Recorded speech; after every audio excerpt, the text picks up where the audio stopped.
Dinas PU Kota Makassar fokus dalam perbaikan infrastruktur jalan. Terbukti saat ini tengah dilaksanakan betonisasi di sejumlah titik yang ada di Makassar. Jika biasanya perbaikan jalan menggunakan aspal, maka kali ini pemerintah Kota Makassar menggunakan beton yang diyakini jauh lebih tahan lama dan kuat.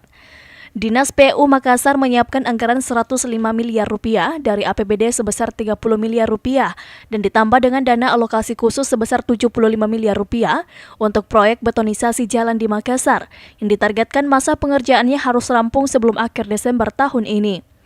Semua harus selesai di pertengahan Desember. Tim survei dari Dinas Pekerjaan Umum Kota Makassar saat ini masih mensurvei jalanan lagi yang selanjutnya akan dibeton dan ditargetkan survei akan selesai akhir bulan ini, sehingga pengerjaan dapat segera dilaksanakan. Irfan P. Putra, Fajar TV.